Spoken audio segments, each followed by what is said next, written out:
Katie.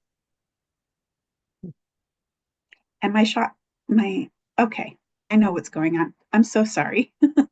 Things changed a little bit for me.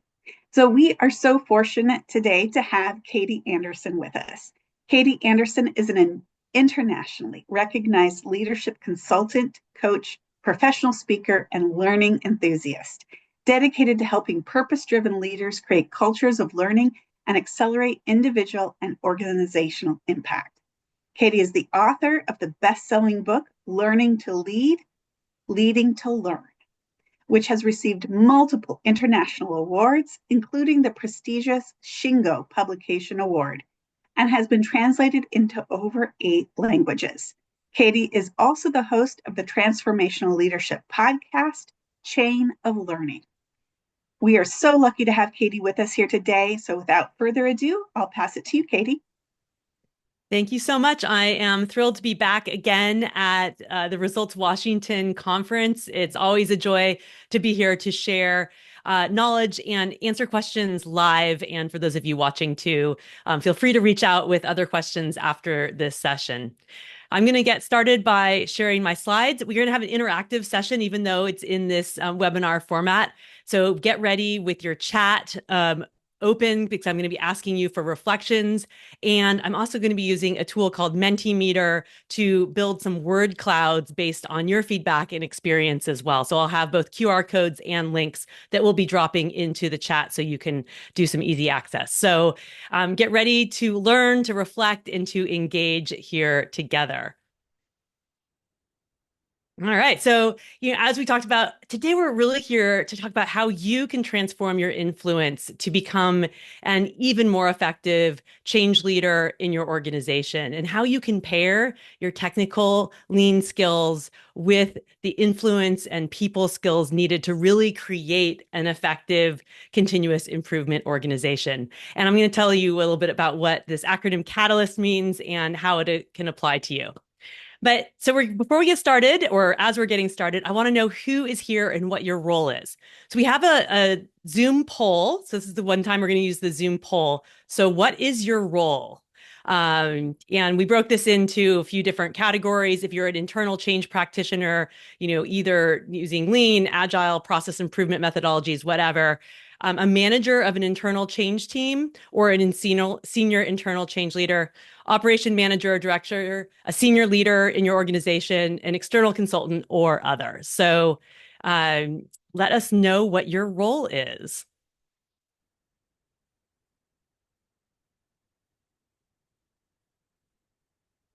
All right.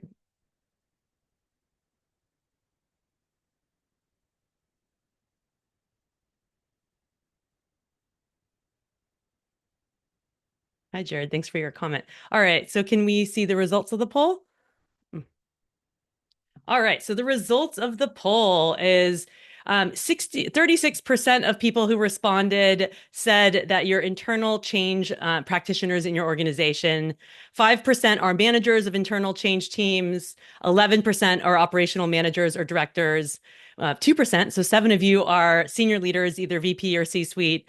And we have just a few external consultants, and then we have 45%, which are other. So I'd be really curious if you're in other role, can you drop in the chat like what your role is? I'm just curious on what those different categories are, so that when we come back next year, we can even have some more refined categories that captures that 45% of you. So drop that in, and we can put that in there. Okay, so there's a lot of, that's super helpful. So we'll do some PDCA for next year and have some more information on who's here. But no matter what your official role is in your organization, you are in the right place, because regardless if you're, an individual contributor, you are a manager, a leader, or someone who's a change leader, you need to master influence skills to really have impact. Because when we work in organizations, we are working with people. And so we can't just have the technical skills or the expertise we've developed in whatever our field is, whether it's IT or business or Lean and Six Sigma methodologies. It's about how we then bring people along to create a really high-performing, people-oriented organization where people's thinking is then contributing to the outcomes. So maybe if you have a vision for change, but you're discouraged because sometimes you can't get buy-in from executives or what they need to do to build a culture of learning, you're definitely in the right place. Or if you love solving problems in your organization, hands up, I love solving problems, but are frustrated because the changes don't seem to stick or you're exhausted from solving the same problem year after year. And that is so true, especially in operations. How often do you find yourself working on the same problem? Doesn't seem to go away. You're in the right place. And if you are seen as like the tools and projects person, no matter what you're doing, like you're just working on projects or applying tools, but not really growing into this influencer that you know you can be or creating the results and impact that you want, you're definitely in the right place. Because we're going to talk about some of these core skills that will help you continue to grow in your career and in your impact and really create the results and outcomes that you want to be seeing in your organization. So, hi everyone, I'm Katie Anderson. I already got the wonderful introduction here, and I would love to connect with all of you on LinkedIn. So, please reach out and continue the conversation afterwards. And I'm going to tell a little bit more of my backstory to really how I've come to now be working with global companies around the world to help you and them and their leaders really understand what it takes from a leadership and from a people perspective to create a high performing organization. I write in Forbes and Industry Week. We already mentioned my book, which I'm going to tell you a little bit more insights about, and I have my podcast too.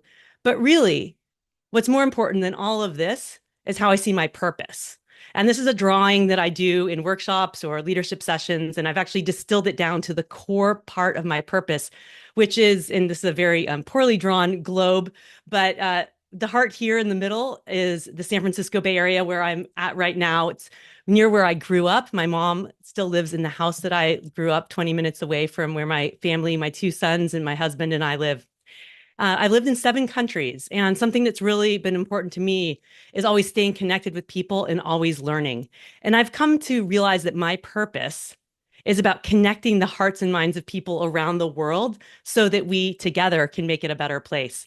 And that's why I accepted the invitation from Results Washington again to be here, because this is about me fulfilling my purpose and connecting with you and learning from and with you together. So, how we can really lead transformational change, not just in our individual organizations, but looking across our organizations to connect together and really, truly how we can create a sustainable, happier world together.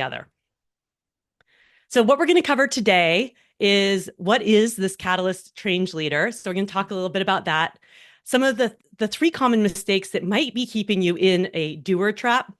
And then I'll be exploring the 8 competencies of the Katalyst model that you need to master to move from being a continuous improvement practitioner, regardless if that's your role or if you are someone just passionate about continuous improvement and operational excellence, to truly becoming a transformational change leader. I'll have some tips for your practice, and I'll be asking you to set your intention for what you're going to do going forward. And we'll have some time at Q&A at the end.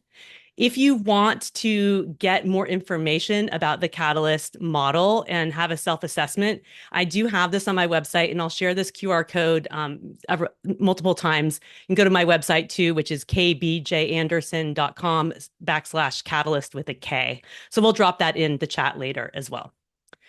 All right. So we all are familiar with the word catalyst. You learned it at least in high school or growing up, and it's defined as an event or a person that accelerates the rate of change, or someone or something who encourages progress or change. And it's that agent that drops into the science experiment, what really explodes things and makes things going.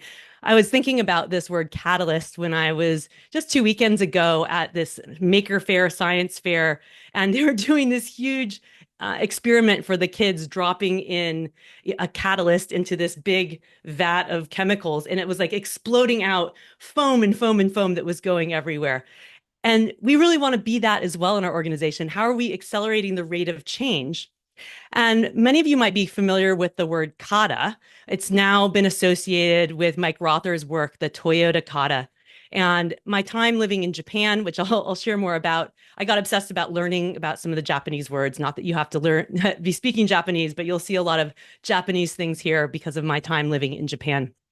But kata is a word that means routine or practice. It's really the behaviors that put together create a habit or create proficiency. It's often used in martial arts as the different routines that you're going to learn to put together.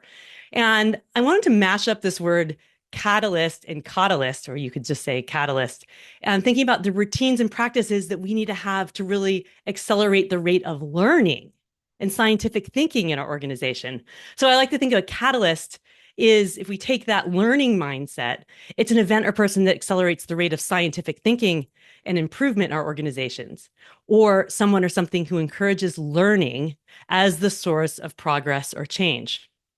And as I learned from working with Toyota leader Isao Yoshino for the last decade and writing his 40 years of, of learnings from Toyota in my book, I was really curious to understand what's the secret to Toyota's success. What we know of as lean came from the Toyota production system, and so many companies, yours or organizations, yourselves included, are really trying to leverage these concepts to make your work and your organization better. And he kept saying, "There's no secret to Toyota," except that he said, "except it's their attitude towards learning."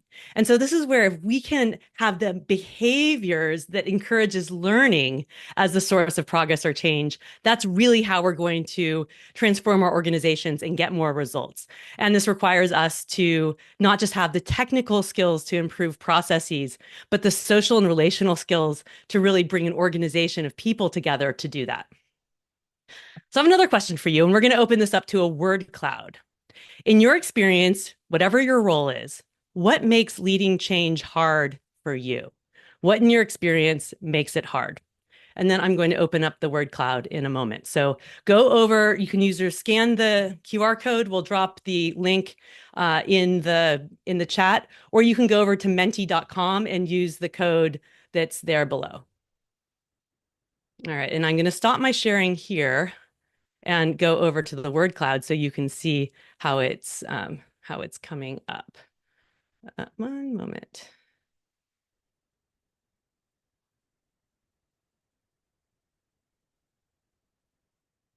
All right, so you're seeing all the words, so be sure to get in here. Wow, the biggest word is resistance. Yep, there's buy-in comes in multiple times, buy-in dash and buy-in not. Change, fear, resistance, pushback, lack of buy-in, the unknown, closed mindsets, existing org structures. Oh my gosh, no matter where I go in the world, all these things are consistent about what's hard, but like that resistance, fear, getting buy-in, time, communication, conflict, these are all relational and influence situations or problems that we need to help figure out how to get over. It's not so much the technical side, it's the human side. And so this is why having these skills as being catalysts, about having our ability to help manage this, is going to be so important. And we'll be sure to share this word cloud with everyone at the end. So feel free to keep going in, but there's a lot of consistency here in what you're saying. All right, I'm going to share go back to the presentation. Okay. So yes, all of this is so true, and we have this experience with ourselves as well. So how can we better not only improve process, but bring people along and manage the people situations and issues that we have? So I, like you, love solving problems, and I actually had a first career working in academia in healthcare policy. I have my master's in public health and thought I was going to be a researcher and a professor and, help work at the policy level in government agencies and in academia. So I really understand the nonprofit and government and academic sectors. But when I moved to Australia for a few years, and when I came back to California in my early 30s, I got a job at Stanford Children's Hospital in their performance improvement department. And I actually dug up a few photos of me from back in those days, which was really hard to do because we didn't, I had, a digital camera by then, but, it's not like today where everything was like in the cloud. And so I really had to go digging and there weren't so many photos. But here are me back in the day leading rapid process improvement workshops and value stream events. And I loved it. I loved it. And I grew in seniority over 6 years at Stanford Children's and then took a more senior role reporting to the COO of a large healthcare organization. And it was the first time I was really managing a larger team of improvement professionals. And I was coaching the executive team on the behaviors that they needed to have to really run the organization. And I loved the solving the problems. And I knew my role was not just to be doing all the doing, but to really help grow and teach and develop people. But what I didn't realize was that my habits were so ingrained of being this master problem solver. And it was only when I had a coach who came and helped me, she made me realize or helped me realize that the routines that I was showing up with were not in alignment with the impact that I wanted to have. And when I'm on key stages, I share this story about how one day I had Margie, who I'll share a picture of in a moment, come to the organization to be working with my team about how we're effectively coaching for A3 thinking or problem solving thinking. And then I asked her to follow me through the day in my coaching with executive leaders and then my team as well. And you can picture this was back in 15 years ago. We had the open floor plan with all the sticky notes behind us and all the sheets and all the colored markers and everything, real process improvement specialist dream. And I was there with my team, there to check in on the status of all our work. And Margie was there sitting in the back, kind of like the National Geographic, show where she's sort of recording everything and just watching. And we're like the animals at the watering hole on the Serengeti. And everything was going great until suddenly, out of nowhere comes the lion. And I didn't even realize what was going on. And it was only when I went back afterwards and asked Margie for some feedback, she's like, Katie, you were like a lion in this situation. You were jumping on and attacking people, not out of malice or, ill will, but you were interrupting and you were just kind of talking on them or sharing all your ideas, kind of pouncing on all the thinking without giving them space so much to be sharing their perspective or sharing their thinking. And I was like totally horrified to realize that I had been taking over so much of the meeting out of my high energy and my desire to be one of the doers. But in that role, what I was supposed to be doing is holding the space for my team to be sharing information. And it was a real transformational moment for me where I realized that even though I'd been developing a lot of the skills around facilitation and coaching, that I had some deeply ingrained habits that were not contributing to my true influence, either as a leader of my group and my team or in coaching my executives. I often was saying, oh, I think. I'd ask one open-ended question, but then I would be sharing all of my thinking rather than holding the space for others to think. So we're going to talk about that a little bit more too, but pay attention if you're the lion as well and jumping in unintentionally and shutting down other people's thinking. I started my consulting practice about a year after that, and serendipity came into place. And my husband, for his job, got the opportunity for our family to move to Tokyo, Japan for 2 years. And I met Mr. Isao Yoshino, who was, as I mentioned, this 40-year Toyota leader. And he gave me his card and said, come look me up and I'll take you to Toyota City when you get there. So this is me just a few months after I moved to Japan, thinking that it was going to be a once in a lifetime opportunity to meet with this Toyota leader. And it became one of the most important adult relationships in my whole life. And so much of what I'm sharing here is just validated by his years of experience and wisdom at Toyota, not just what it takes to have great outcomes and value for your customer, but really to create this true people-centered learning organization. And I captured his wisdom and learning in my book. And there's just so much great knowledge in there. I've had the opportunity to talk with leaders like CEO of GE, Larry Culp, about what are the shifts he's had to make as an executive too, to become a more effective transformational change leader in his organization. And he said it was asking more questions and listening better and unlearning everything he'd learned about business and leadership that he had received in his MBA program. So it's sort of these mindset shifts we need to make. And again, then working with leaders like yourselves all around the world. And it's a pleasure for me. But it comes back from my own passion about how did I move from being this CI, continuous improvement professional, doing great work and improvements in the organization to really growing in the transformational change skills to become a much broader influencer in my organization and now helping others like you as well do the same. And this is really about this concept of a chain of learning, how we're all going to connect with each other to learn and grow together. So my chain of learning starting with Mr. Yoshino, who was the boss of John Shook, the former chairman of the Lean Enterprise Institute.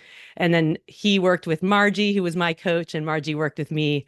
And here we all are connected. But it's not a linear chain. It's more like a mesh. So I encourage you to think about how are you growing your chain of learning in your organization? How are you growing, developing people and the connections? And it's not just one way. How are you learning from them and how are they learning from you? And it's all about this concept of intention. I have these words written in Japanese behind me. This is the word intention in Japanese. And it comes from symbols representing heart and direction. And I see this as thinking about what's our purpose? Who do we want to be and what impact do we want to have?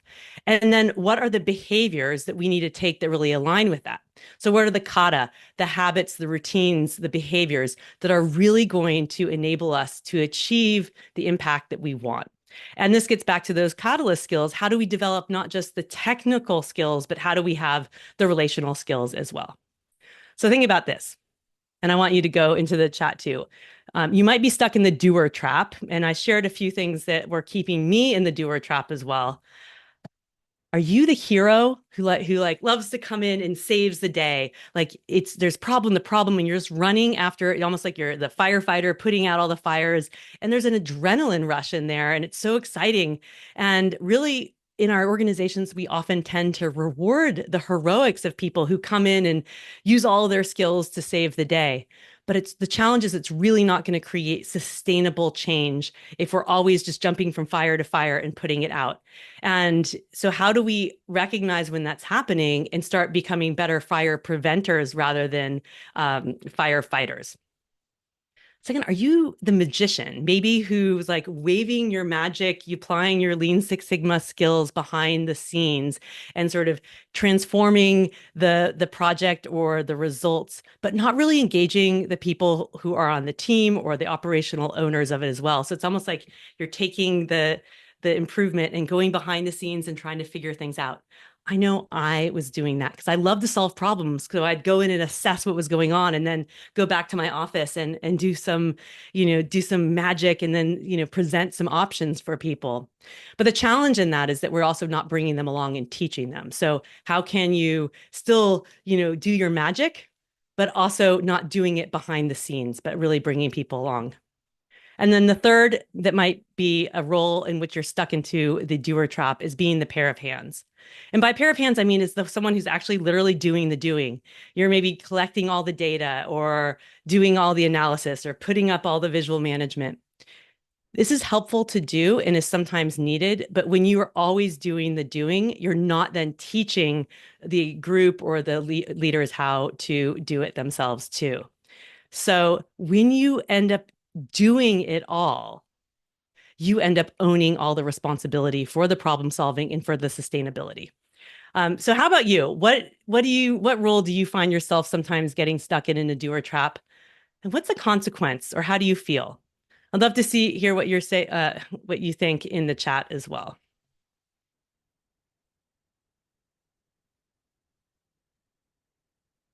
Hmm. Hero complex. Yeah. Three tired. Yes. Overburdened, exhausted, pair of hands. Yes. A bit of it all. Yeah, and we're all doing this. Like it's okay sometimes, but it's about recognizing and that we're going to get stuck in that trap and we're going to get overburdened by everything that we have to do. Oh yeah, I can't complete my actual assigned work. Yeah, you can't do the other things you need to do because you're doing it all for others. So thank you all for sharing. So let's get out of the doer trap and really step into that transformational change leadership. And when we talk about developing a learning organization, remember the only secret to Toyota is its attitude towards learning, is we need a better balance between both technical problem solving skills and all the other expertise that you might have from a technical standpoint, and the social influence, coaching, and people-oriented skills. And too often we end up being like imbalanced, where we're focused much more on the tools and technical sides of continuous improvement. And we kind of don't put as much emphasis on developing those influence and relational social skills, for us. And if you're stepping into a management role, the same thing. We focus, or, a lot of management training is on how are you doing, the budget report, which is important, and all these other things. But we're not like, how are you bringing a team along? How are you getting the buy-in? How are you doing the influence? So we need to put some emphasis on these social and relational influence skills that will really help you move from whatever technical expertise you have to truly a transformational change leader in your organization, whether or not that's your, sort of title or just an informal role that you have. And so the Katalyst acronym represents 8 competencies, which I will talk about a few in details, but knowledgeable business expert, analytical systems thinker, tactical strategic aligner, astute political navigator, lifelong learning enthusiast, a yes-minded persuader, a skillful facilitator, and a transformational coaching leader. And you can learn more again at the download and do your own self-reflection and self-assessment as well. So each of these has so much richness to it, and we're going to go into detail into 3 of them. But for a little bit of highlight of these 8 competencies, a knowledgeable business expert is someone who fluently speaks the language of business, and that's business whether or not you're working in a government agency, a nonprofit, healthcare, or a for-profit. It's about what are the results that organization needs, and then connecting the dots between your continuous improvement expertise and those results. An analytical systems thinker is someone who sees the organization as an interconnected system, not just isolated silos or departments or functional sort of improvement areas, and uses this perspective to solve challenges at the level of cause. So it's also using root cause analytical problem-solving skills across the system. A tactical strategic aligner, again, aligns initiatives with organizations' mission, vision, and value, and also is able to articulate how a culture of continuous improvement will support those goals. So not just like, oh, we need to, be lean, but how is lean going to leverage our ability to fulfill our mission, vision, and values and the strategies to get there? An astute political navigator is someone who can navigate a complex political environment, and all organizations have politics. If we have humans, we have politics to build coalitions of support and influence decision makers. A lifelong learning enthusiast, and I like to consider myself a learning enthusiast, is committed to continuous learning and improvement, open to feedback, reflects and adjusts your approach of what you've learned. And you are all learning enthusiasts because you've signed up for a webinar, for a session here at the Results of Washington event, and you're committed to your ongoing learning. So how can you use that and leverage your own passion for learning to help others grow and learn along the way too?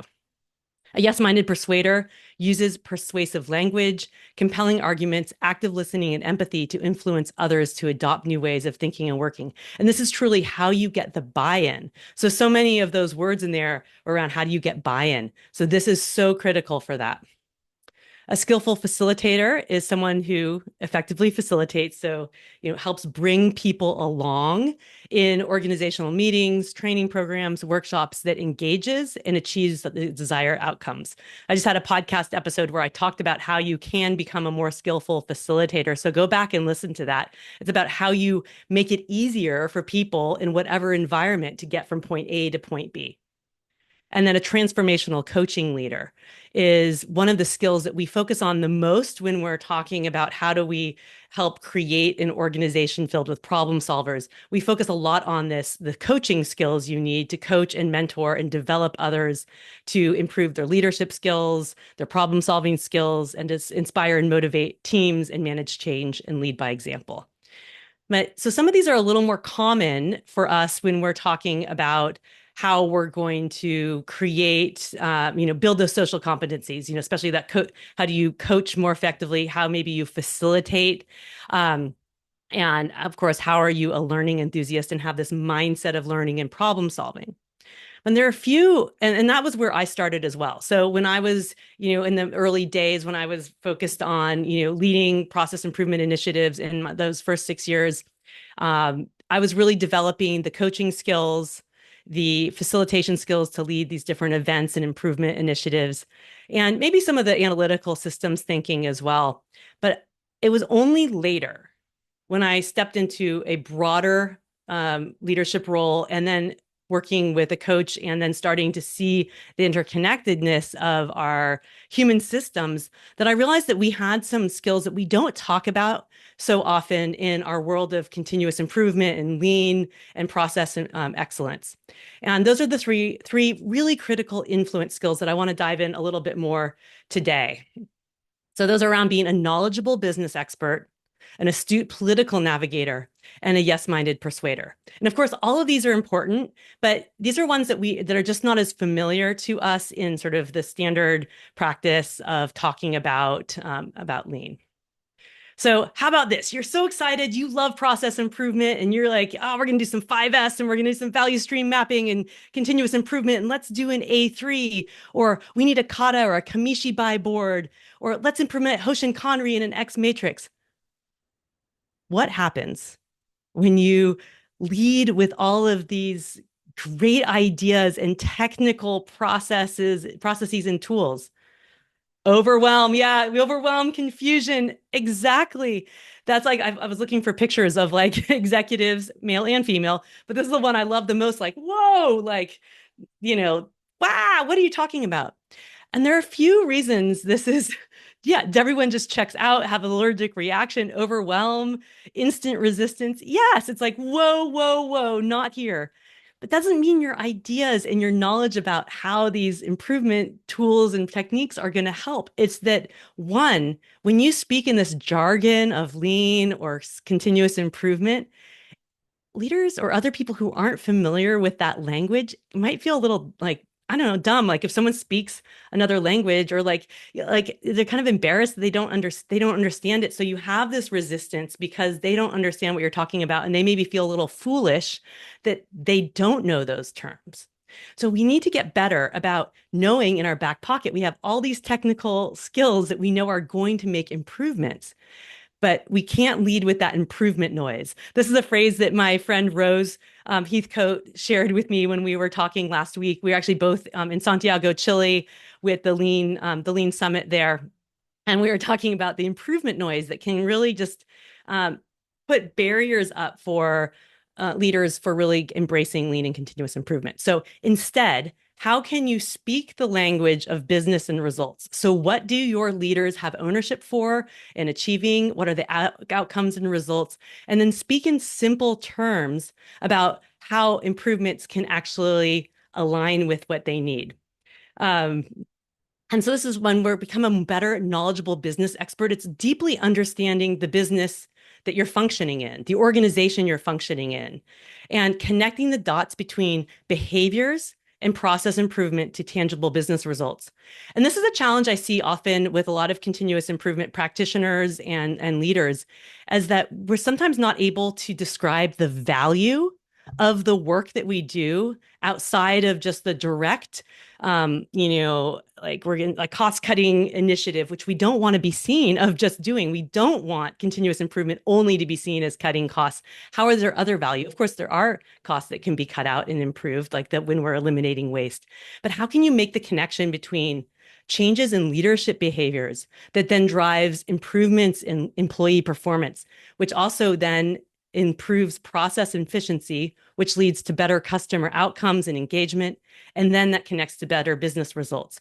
So how can we better connect all of this together to really help executives and leaders understand the problems they need to solve, the results they need to get to, and then how all the lean and continuous improvement work can help you, and the behaviors they need to be adopting too will really lead to those results. So that's about knowledgeable business expert. And we'll talk about this a lot more in some podcast episodes with Karen Martin and Brad Toussaint as well. So I'll drop those in the chat later. Think about that. How about you?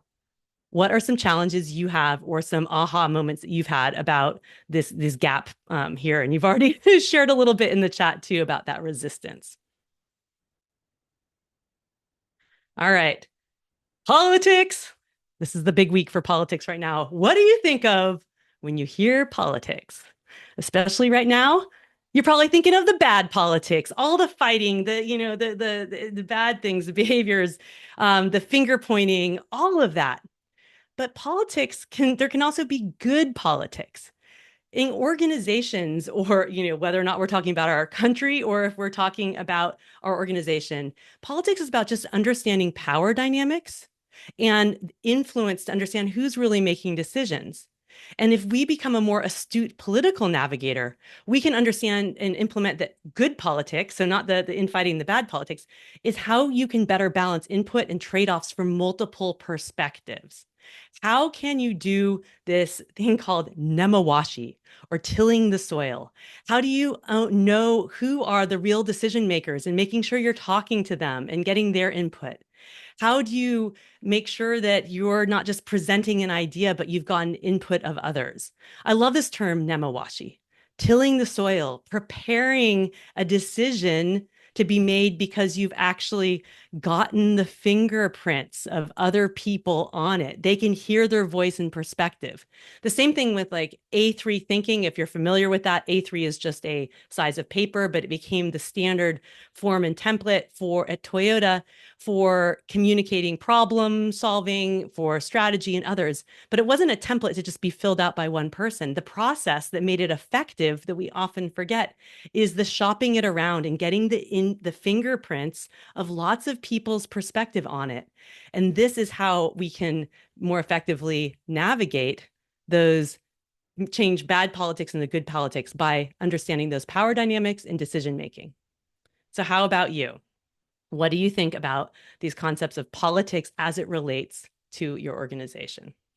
What is challenging for you about that?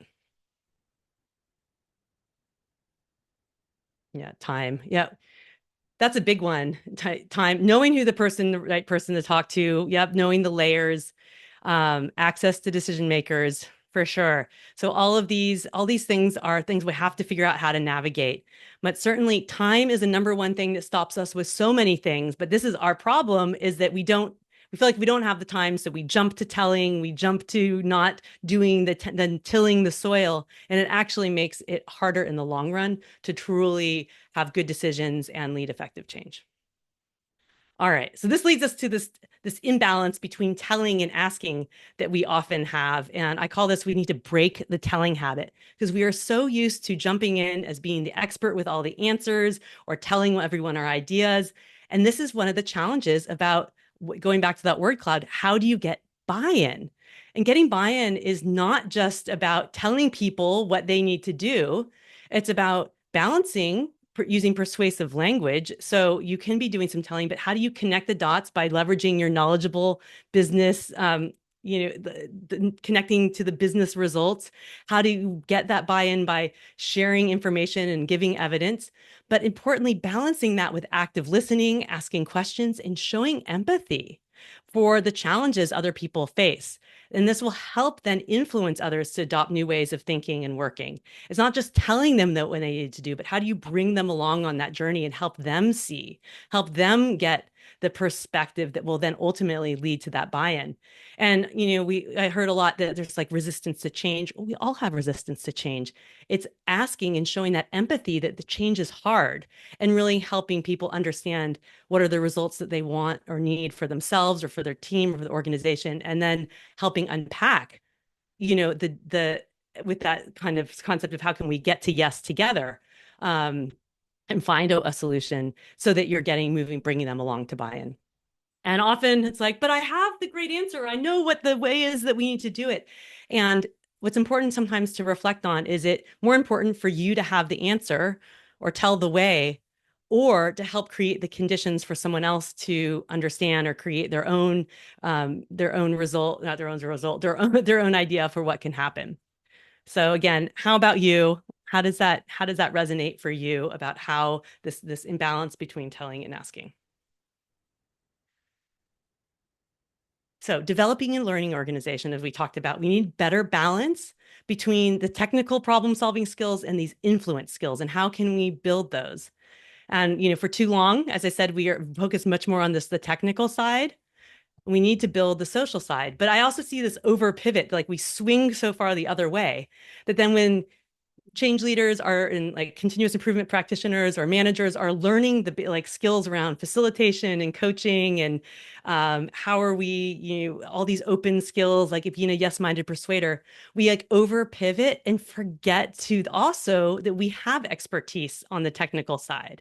So we don't want to only be asking open questions and letting other people, you know, not, like trying to figure it out themselves. We have deep knowledge and expertise that we need to balance that with how we're bringing people along and influencing them as well. It's about creating the conditions for learning and finding this right tension between a challenge and the support, between the structure and the freedom to think. And how do we create this learning zone that allows others to, learn their way forward and create even better answers than what we might have thought of? And so I talk about this in a lot of leadership programs in different ways, that we have to navigate these leadership continuums, whether you're a practitioner of continuous improvement or a leader or manager. We have to balance between telling and asking about being the expert in whatever our field is or expert in continuous improvement and coaching and developing and influencing others. We need a balance between the challenge, the results that are needed, and providing the support and the coaching and the facilitation skills to bring people along.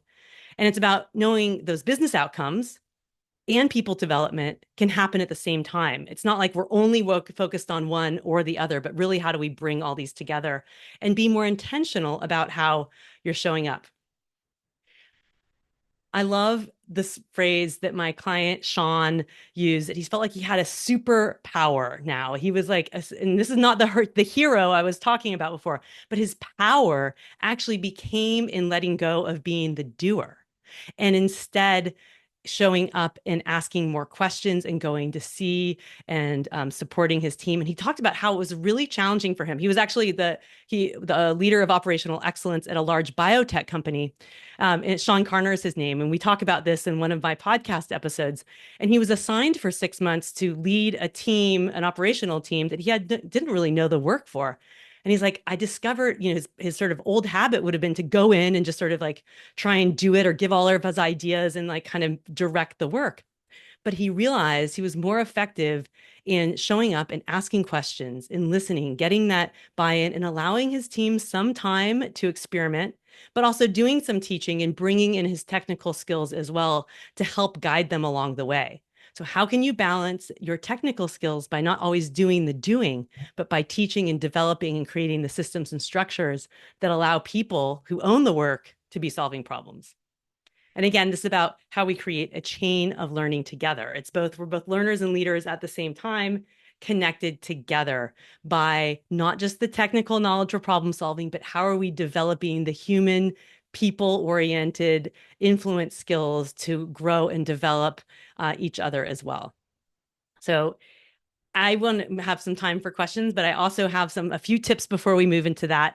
I have those resources that can help you. And again, reach out to me on LinkedIn or after this. I'd love to continue to have questions. And I have a podcast at the end of the month. And if you sign up for my newsletter or connect with me on LinkedIn, you'll be hearing about this. I want to ask your questions. So I may be inspired by some of the questions you asked today and put that into my podcast episode for the last one of the season.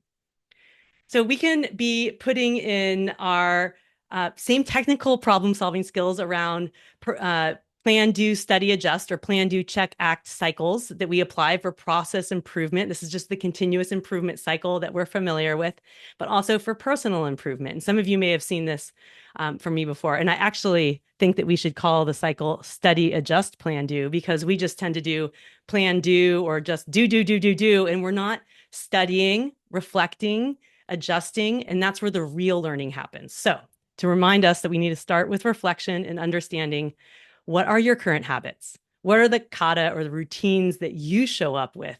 How maybe are you the lion taking over the thinking and the problem solving? Or what are some of the relational skills, those influence skills that we've explored today that maybe you need to be developing? I encourage you to download that self-assessment and go through it and think about this in more deeply for yourself. What are the areas that might be helpful for you to be putting some focused improvement on? And then set a goal. What looks better for you? How can you improve in a certain area or a certain habit? And then what's your plan for practice? How are you going to make improvements? How are you actually going to practice and do it and get some feedback, just like I had from Margie, my coach, and then keep reflecting and improving. And again, learning, we know this from the technical side, is just about the difference between what we expected to happen and what actually happened, and what are the reasons why there was a difference, and then what adjustments do we need to make. So by developing a habit of daily reflection, and this is about sort of the lifelong learning enthusiast skill as well, how can you continually be learning and improving yourself as well? This is a simple tool that could help you. And you could just be writing it down on a piece of paper or in a notebook or on your phone, whatever it is, but be putting intention to what impact do you want to have in your organization? Do you want to be stuck as the doer or in your role that you described, or how do you really step into much more of an organizational, transformational change leader? So, what actions are you going to practice? What are you going to take? Or what steps are you going to take? What are you going to do that's going to be a little different? What do you expect to happen? And then what actually happened? And what do you learn? And what adjustments do you need to keep making? And this habit of daily reflection and intention setting can really help accelerate your own personal improvement, and is a way that you can help others too, once you've connected that dots on behaviors to business results, how to help the leaders that you work with also see the connection between their behaviors and what the results are that they want to see as well. Again, it's going back to this concept of intention. How can you align with purpose and the impact that you want to have, and make sure that your behaviors, your actions are truly aligned with that? And how do you balance and integrate the technical skills that you have that around problem solving, continuous improvement, all the process improvement tools and techniques with the relational skills as well? And this is what sets you apart and is truly your superpower too. It's, if you just are focused on the relational, you could be in any role. Your our role, our specialty is how do we integrate not just and leverage the technical side, but with the people side as well.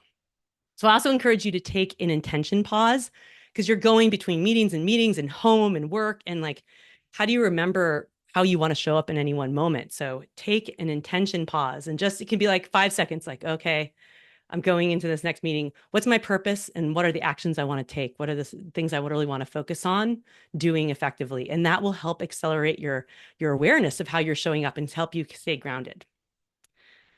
Those of you who know me would know that I'm obsessed with these dolls from Japan. I discovered them from my kids' preschool class 10 years ago, and now I take people to the Daruma Temple in Japan. I'm actually going to be in Japan next week leading a Japan study trip for 18 leaders around the world.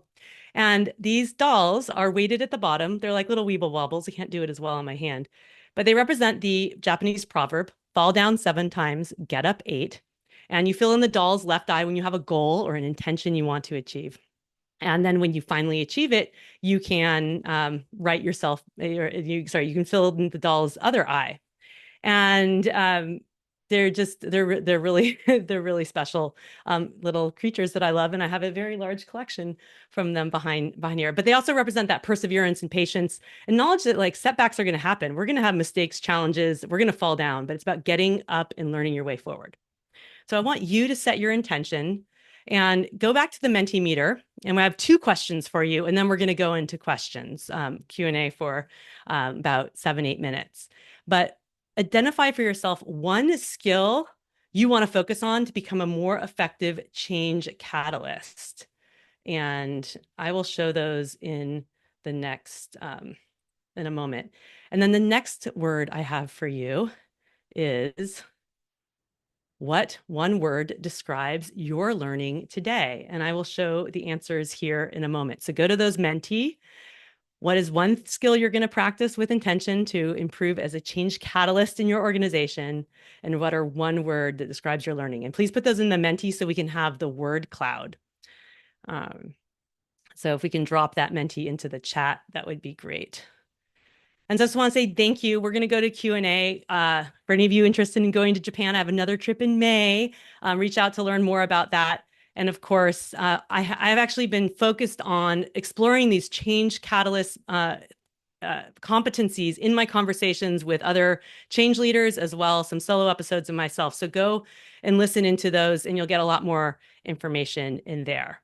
So I'm first, before we go to questions, I want to go to the Mentimeter and show what are you going to practice with intention. And one moment, I have to pull this up to share the present mode. And then I will stop sharing. Here we go. The word cloud is coming up. All right. Uh, our first one. Okay, so we have active listening, questions, patient, focus, active question. So many great things. So please put them in there. And then let's see. Can we do the next? Oh, and then go to one word that describes your learning today. We'll come back to that as we wrap up. So put in your one word that describes your learning, and we'll move to some questions then. Thank you Yeah, everyone for being here, and please reach out to me on LinkedIn and other places. I'd love to actually have more of the dialogue as well. So that's awesome. yeah. Thank you so much for offering that. I really appreciate that.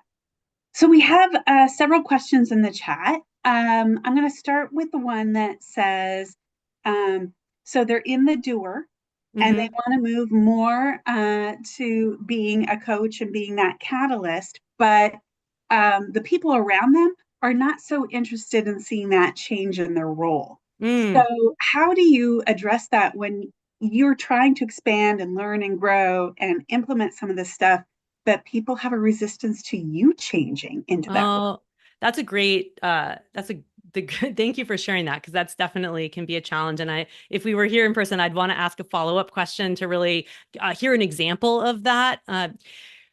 I guess one of the things I would say here is just even doing that. How do you just not tell people what you're doing, but actually just start demonstrating that? How do you keep asking more questions that are open? How are you helping just doing the connecting the dots to like what are those more system level business results that are needed? So how are you taking those skills and just starting to um, I guess, lead in that way by asking more questions, making sure that you're practicing that the nemawashi of talking to people how are you identifying who the real influence decision makers are in your organization, and trying to get their ear, or finding an ally in your organization that maybe it's your boss or someone more senior. But how do you really start not just using your technical process improvement, but even just taking on some of these other skills and starting to grow sort of organically, even if it's not like your official role?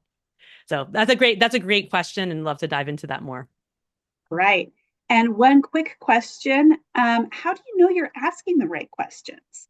Oh, um, I have so, that's a topic I could spend the whole day on. The best, and I actually talk about how to break the telling habit in another of my podcast episodes, and some ways that you can learn to ask some better questions. But the best questions are the ones that are truly the ones that you're not trying to lead the witness to. So those open-ended what and how questions that don't assume an answer. So just there isn't like a perfect best question, but how do you use your technical process improvement knowledge to guide people through a problem solving process? Because we jump to solutions too much, and we do that as ourselves. We always, even as coaches, we want to like, what are you going to do? What are you going to try? So go through that process. Like, why is this like what's important about solving this problem here? What should be happening? What's actually happening? What's the real problem you need to figure out, and really help people define problems and go through that problem solving process. So again, there's not the perfect question, but how do you ask more open-ended what and how questions, and how do you guide people through a true problem solving process without saying that that's necessarily what you're doing? Yeah. Thank you so much. And there were a few questions we weren't able to get to. So please take Katie up on her offer and Yeah. engage with her on LinkedIn and continue the conversation. Yeah. I want to say thank you to you, Katie, for this amazing presentation. It would just hit home for so many people. I can tell by the chat and the questions and the comments that this was a really valuable presentation for people to hear. Thank you for bringing it to us and always being there for us. Thank And you. Yeah. let's take a look at this Mentimeter. Yeah, I just wanted to see some of those words. So patience, listening, asking questions, focus, intention, pause.